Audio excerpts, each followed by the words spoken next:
Hello.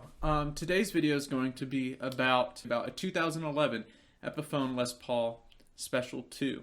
This guitar I bought a couple of weeks ago for $40. It was very beat up, needed a lot of work, cosmetically, but when I cleaned it up, it came out in beautiful shape, and I found out some very special things about this. So I already have an Epiphone Les Paul Special 1. This one I bought brand new, 2020. And they're very similar guitars, but this one has managed to win me over in a lot of ways, just due to its age and how it's built, I guess, different potentiometers, things like that, because it does have some different tones, even though it has supposedly the same pickups. So, before we get into the video, let me remind you to please subscribe, watch my videos, give me your advice down in the comment section below or ask a question. I'd love it. So, here it is. Here is the Epiphone Les Paul Special 2. This guitar is made in 2011, and it brand new was very beat up. I don't have a picture of it when it was new. When I first got this thing, I immediately took it apart and fixed everything that was wrong with it. So I'm gonna do this video considering that this guitar was kept in decent condition. So, starting with the headstock here, I think that this guitar has that Epiphone, headstock shape that everybody hates, but I think looks okay. I don't hate it on this unbound binding type guitar. It's just Epiphone. It's just a guitar. Yeah, so I do like this Epiphone font. It's much better than what they use today. It's like a much more darker, like almost gold color to it, and it's just a very good looking, brand there. On the side, so when you tip it like this, it says Special Model. And here it's a Special 2, which on the new ones, they don't say that. I think mine just says Les Paul blank truss rod cover. The tuners on this guitar are decent. Actually, surprised me so. They look pretty worn. This guitar was abused. So these are probably the worst part of the guitar right here in terms of condition is the tuning, or the tuners. So see how worn they are. But they hold tune okay. This guitar hasn't been tuned in maybe 5 days, and it's still in tune. So here's an open G chord, which this can be out of tune real easy.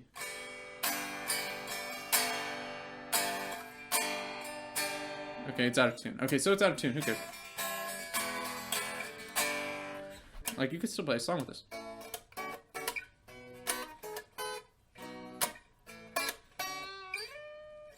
So so for the condition that the tuners are in and things like that, it holds tune fairly well, but yeah, definitely not the best. The tuners are a weak point of this guitar especially.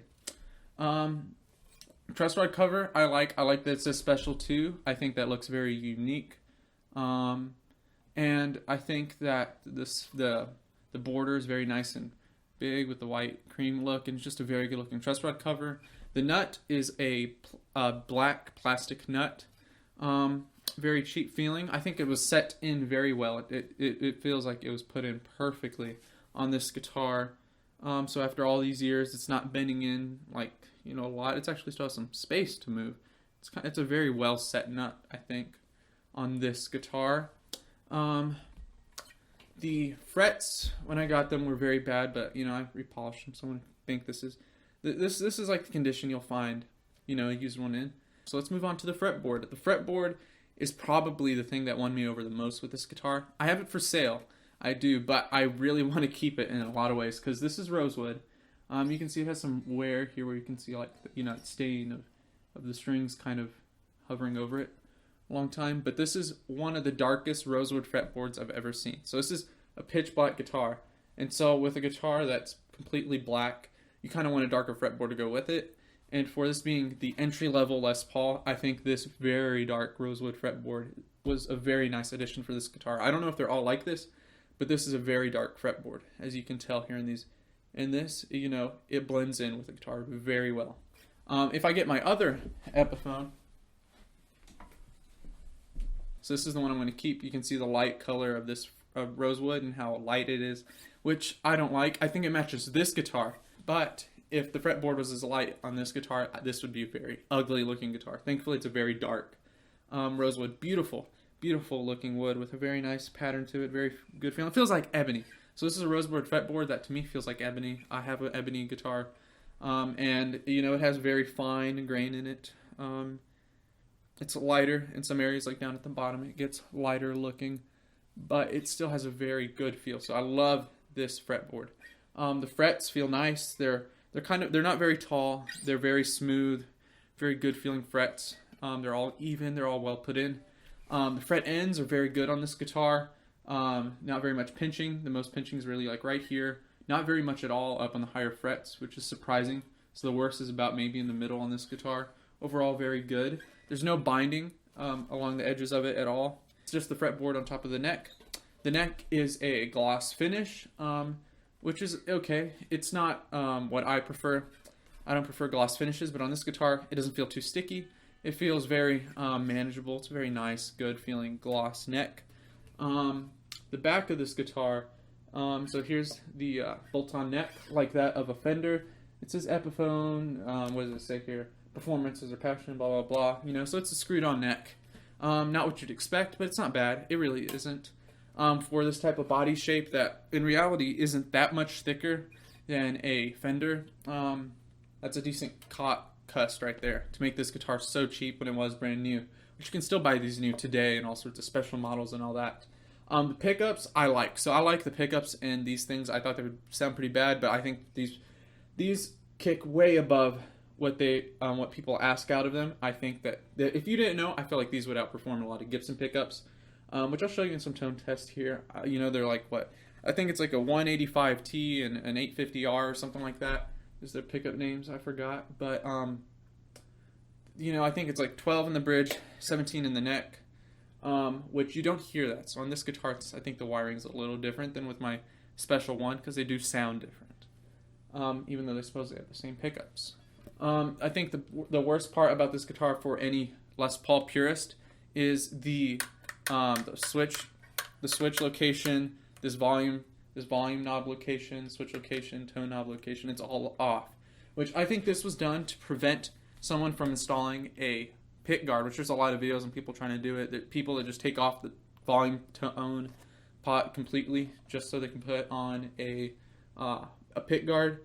And I think this was done so that they could put some distinction between the studio model and this model. So people would go and say, okay, well, the studio has the pick guard, I'll get that one. Because you can't install a pick guard on this guitar without it bumping into this volume knob.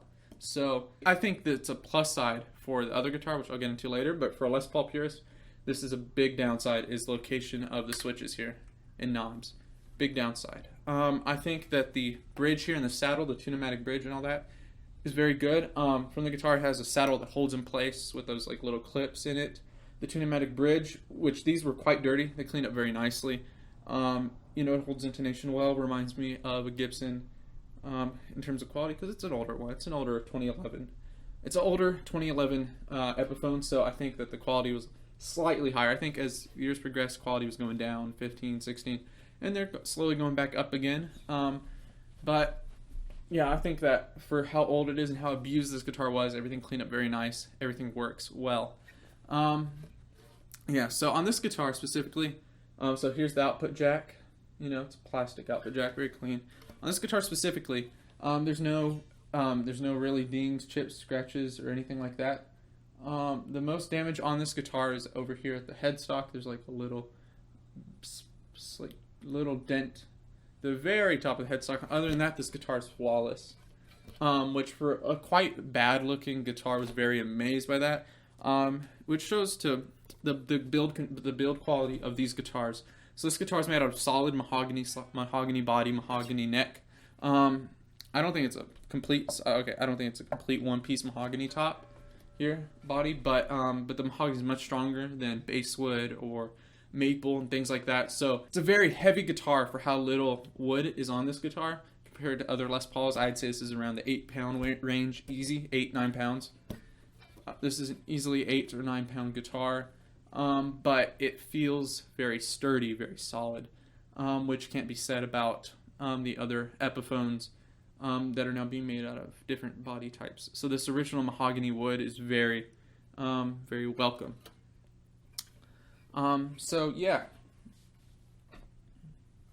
I think this guitar, I think buying one of these used would be the way to go.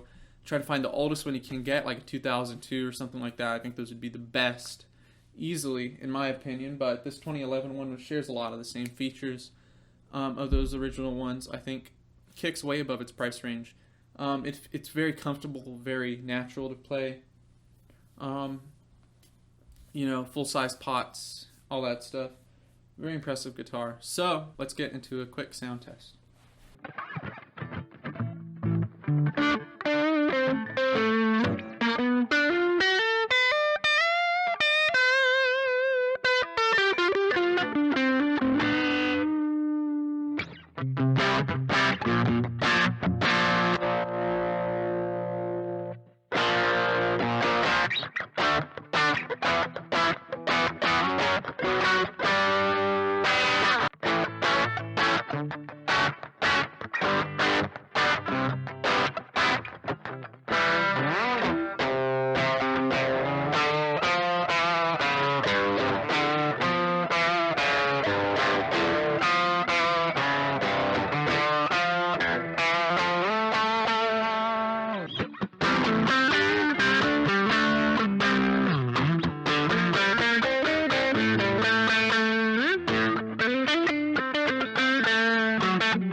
I want to very briefly say that the best tone of this guitar, I think, that makes it special, is the fact of how loose it feels. It's not very tight, even without no reverb. It has tons of that rhythm type of sound.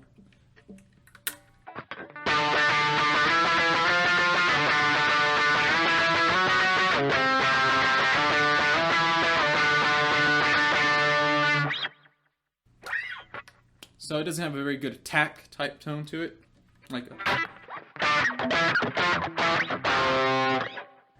Has tons of its own natural reverb to it, as you can hear right there at the end.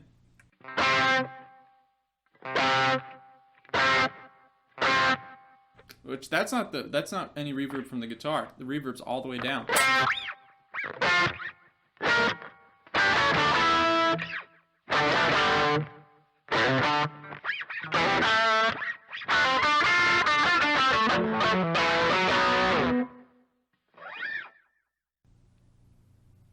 Because the body has a very natural tone to it. And I think that the best tone on this guitar is what they call the mother tone, something like that, right? So you basically go to the neck pickup, you dial back the tone to like a 6 or something, volume all the way up, and you get this type of tone.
just really like that sound.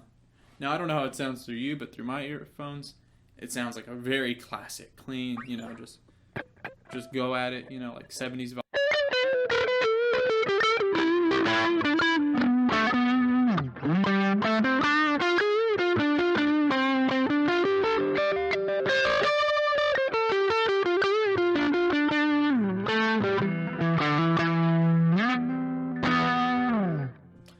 Which maybe I have it with too much overdrive.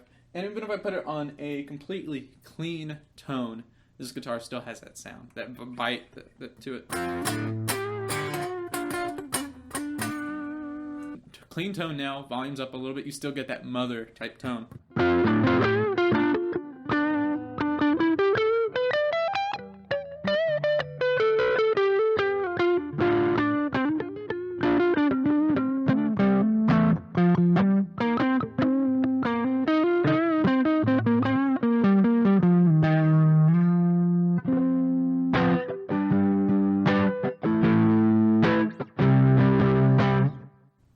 And that's with no special pedals or effects or nothing. It's just straight through this Boss Katana amp. You know, so it's really the guitar that's making all the noises here. Which the tone difference is huge if I go to a 10 here, which I think is the biggest thing about this guitar. The tone knob on this guitar actually does something. Something I can't say about very many guitars. You know, it usually makes that like really weird, like zoned out tone. I don't know what type of pot they use, but I love this type of pot.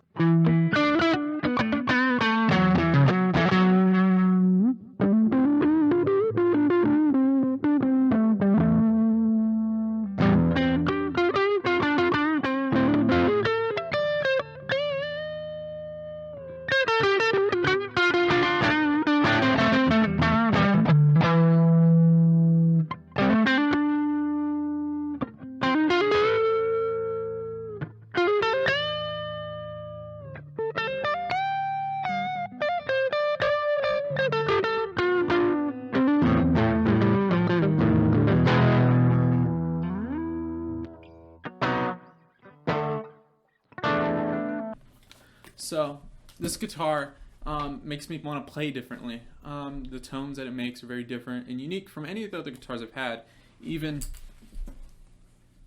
Unique even from a guitar that's supposed to be almost the exact same. I can't get that type of tone with a clean volume out of this tone knob. I can't get that much of a difference out of it. Which I like this guitar more. I like the way it plays more, things about it. But that guitar can make different noises than this thing. And those things I think are special. You know, they still have 500K pots, but the way they wired it or something has to be different because the tone knob on this guitar can, you know, it makes that like zoned out type of tone, but it doesn't have that much linear, that linear type of change throughout it, and that makes it a very special type of guitar to me for the price range. And yeah, so you could hear that type of like gritty sound. That was with the clean tone. With the clean tone, you can still get that very gritty sound, and I think that's very interesting. So yeah, I'm very impressed with this 2011 Epiphone Les Paul Special 2. Yeah, so please remember to subscribe, you know, watch my videos, do all that. And yeah, thank you for watching. If I messed up here, if I did anything wrong, if I said anything that you feel like should be changed, please comment down below. Thank you.